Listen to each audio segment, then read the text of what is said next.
What up, Lincoln Nation? You hit your boy Kareem, aka Mr. 100 Likes. How you guys doing? Wow. Let's get to it, man. I want to play a little clip. Gilbert saying that Jamal Crawford is better than Manu Ginobili, and Manu Ginobili not top 5 and all-time 6-man. Here's a clip. I'm gonna give my thoughts afterwards. It's hard to convince me that Ginobili was individually better than Jamal Crawford. So we'll look at the resume and say, we got 5 rings. All right, let them play one-on-one. Who you taking? I'm going to take Jamal. Okay, so he's the better player. Right? So, and that's how I value it. Like, yeah, Manu was amazing in that structure. But when we're talking about individual play, I can't say as an individual, you take the rings, individual, he's not top 5 best 6-men of all time. You play with Jamal in multiple different offenses, and he gonna get a bucket. I know, so it's like how can Ginobili say he's better than Lou Williams as a 6-man? Man, this is shocking. This is shocking to me because you got 2 NBA players. The other voice you heard was J.R. Smith when he said you could just drop Ginobili off any offense and he gonna get you a bucket. That was J.R. Smith. So you got 2 guys that are former NBA players that talk about something like that, right?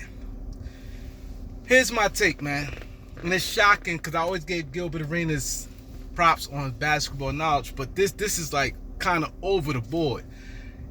He said a few different things in this interview. It's kind of confusing because he said one-on-one, if they play one-on-one, who you picking, or one-on-one game. NBA is not a one-on-one game. You talk about NBA players, and then he put in content he's not the top the top 5, 6 man of all time. So you bringing it back to basketball context, right? So here's my take, man.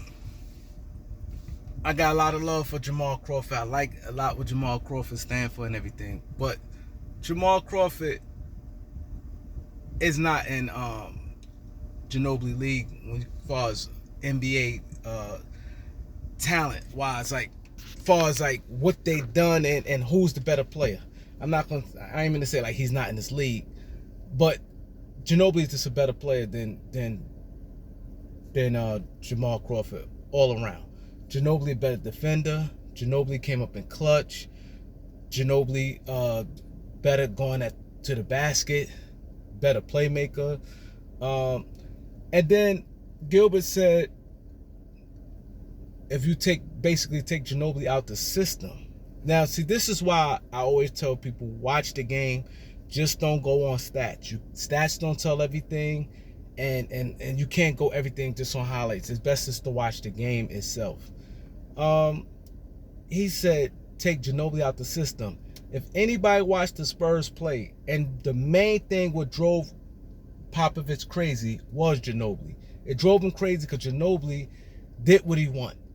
He abandoned the system, did what he wanted. He was like a reckless abandon. He come off the thing with Ginobili is that he's a chance taker. He's gonna take a lot of chances and things like that. So he acceptable to turn the ball over, and he just like a reckless abandon. That just Ginobili, and that drove Pop crazy. But he do something crazy and it might work, and sometimes things turn over. Like he killed them in the finals against Miami. He killed them. It came back to bite him. But a lot of times he was just doing things and it worked out in his favor. Ginobili, and then for him to sit there and say a system, if you put Ginobili on any NBA team where he would have been a man, Ginobili would have easily get you 20 in the NBA. Ginobili could easily would have been a 20-point scorer a game in the NBA. You can't look at his 14 off the bench, playing sound basketball, team basketball, winning basketball. That just like it's hard to even hear NBA players to talk like that. If you watch Ginobili play, look what Ginobili did in the Olympics. Argentina, they always one of the top teams in the Olympics. He got busy against Americans, where he's the man on the team. He's the best player, and they had a lot of good NBA players. He led his country. Like How can you say that? Like, he can't lead a team. Or Jamal Crawford and Lou Williams. Then when he said Lou Williams, it made it worse. Because Lou Williams like 6'1", that had no point guard skills. Just strictly a guy come. He did one thing. Lou Williams is strictly a one-trick pony. You can't even play him at some point. At least Crawford, you could play Crawford at some point. Crawford a little taller. He probably legit 6'4". He's not 6'5". I've been next to him many times. He's not 6'5". But you could put Crawford in the have him run some point. Lou Williams, you couldn't even do that. Lou Williams strictly couldn't play an ounce of defense, had no length, couldn't do nothing but score. No, I like Lou Williams. Lou Williams was a good player, but he was strict. When you say one-trick pony, to score baskets, that's it. He did nothing, didn't rebound, didn't take charges, didn't play make. He couldn't even be a secondary ball handler. He dribbled good enough to get his own shot off, but not to bring the ball up. He didn't. Crawford, Ginobili, you could do that with. Like, I don't understand that you played against this guy. Like, it's frustrating because when you play against a player, you gain another level of respect. See, this is a reason why I not always went to bat for Gil on this. I said, I would like him to be an NBA organization, like far as like helping out in the coaching staff and things like that. But when you say stuff like that, this things don't go away, man. And your mindset, everything is like, even when you telling the kids, yo, just, score. Like, the game had to be well-rounded, and it's just more to that. But this is shocking. J.R. Smith pretty much co-signed it. It's not close to me, like, far as, like, it's not no really long debate. It's like, who better, Ginobili or Jamal Crawford? Ginobili. It's not no pause. Now, if you want to pause between Lou Williams and Crawford, but it's not. It's not. And like I said, them guys definitely good, and they was good what they did. But like, come on, Ginobili was a beast. Physically strong, drive to the basket, fearless, gonna make winning plays after winning plays. You could put him defend some point guards, some small forwards. Like, you have more as a coach. You feel much better because you can move right defensively. He ain't gonna hurt you. Secondary playmaker. There's a lot of different things. Big shot. Like, I don't think I need to do this, but this is the reason why I don't debate, because I get like some stuff. I say what I say in that stat. I don't like to get into debates because a lot of times most guys do a lot of debating stuff.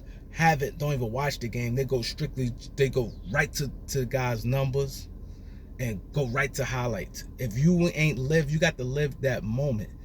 That's why I think it's crazy comparing eras sometimes, especially if a guy that's speaking on it that didn't live that era.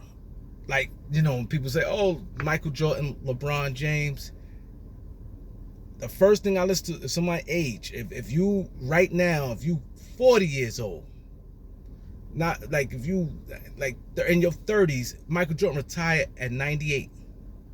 That's the last year of Michael Jordan with the Bulls, 98.